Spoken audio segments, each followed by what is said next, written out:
very simple. I was wondering if we could get an accurate and complete disclosure of what is going on with Cedar Center. But I think that all those piles of rubbish present very, I believe the legal word is an attractive nuisance that is opening up the city to lawsuits or something, if and when somebody gets hurt on that. So I was wondering if you could tell us what the status is on the contracts, what the status is on demolition, and basically a full update. Thank you. I will be meeting with the contractor next week to try and get a finalized date of when all the debris will be removed and when the basements will be completed from being removed. At that point, we still have remediation of soil up there. The soil that sits up there existing will be put into the ground once we remediate the other remaining portions of the soil. And we are moving ahead with the developer and starting our plans of utilities and such. Do we have contracts yet with the developer, or is it just?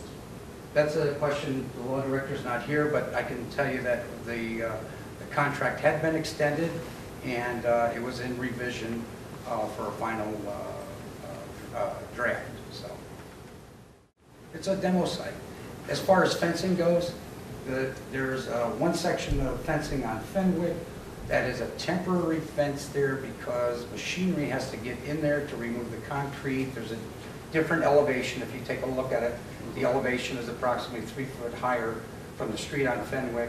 The machinery has to get in there, remove all of that concrete debris. There's no sense in spending money to put a permanent fence up or a construction fence up there and to have them come back and remove it and then put it back up again. So that's the reason for that opening there. The property is posted with no trespassing signs and danger signs. If anyone is caught there, I've directed the police department from day one to prosecute anybody on the property. We have prosecuted people on the property even when there was stores standing there once we retained it and fenced it off. So the police do keep an eye out on it. We do try and keep an eye on it. There might be a day that the fence might not be up, but we do have an employee in the service department that rides around on a daily basis to try and ensure everything's being done. That's all. Thank you. Aren't there legal requirements for a fence perimeter on that? And it's met.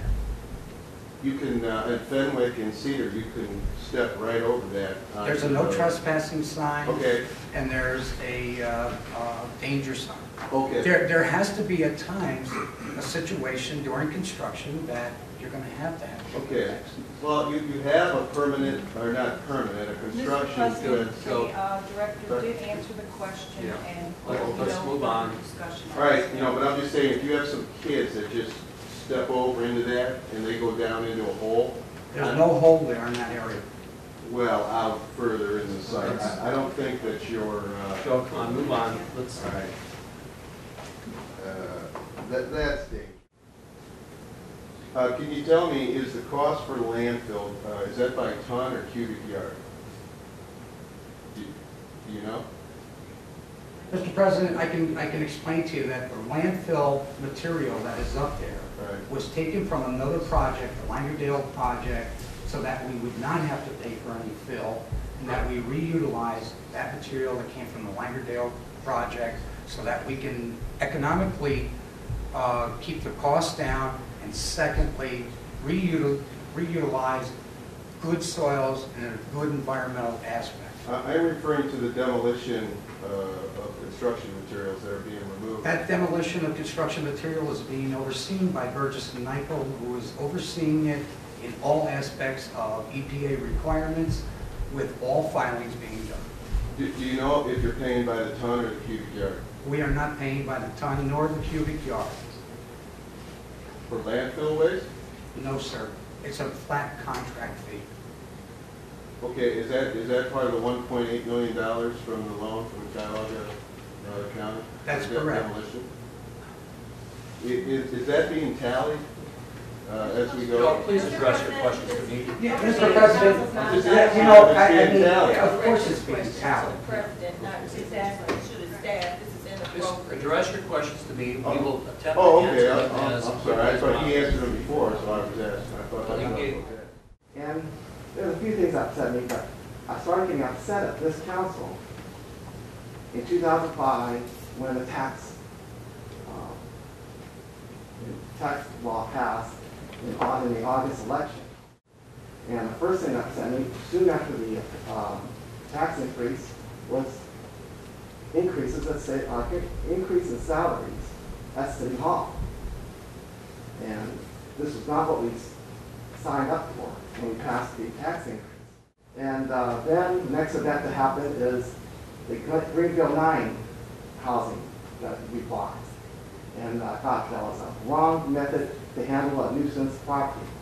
In fact, we just made the woman who owned the property, who neglected the property, brought in some unruly tenants, rewarded her, making her a millionaire. And I thought, this is not wise decisions. I can't believe there's 7 intelligent people on council that came up with this solution. When these people that resided in this city, in those towns, in those townhouses, could easily have moved to other places in the city. So I felt it was a exceedingly high amount of money spent to just transfer the problem. Next thing that upset me was Cedar Creek. I'm upset that I didn't say anything at this time. And Cedar Creek was a beautiful piece of land that I thought one of the 7 should have said, this would make a great park, a great green space. We make a big deal in the council about being a rain barrel project, which is great, and being a green community. But here was a chance to really improve it. Instead, went with cluster homes. And I believe, in my mind, that South Euclid does not need more development. It needs a better quality of life. And I think having this as a green space would achieve that. Instead, this space is lost forever. It came to the point of sale, which I finally did speak up with the help of Bob and Yucca. I think I'm about pronouncing his name right. He's presenting his agenda for politicking on the floor of council, and we're allowing him to get away with this. That's unfair. He has 15 seconds. Okay. Well, I have more, and there's more. One minute because it's we got a tax increase. Roads are going downhill.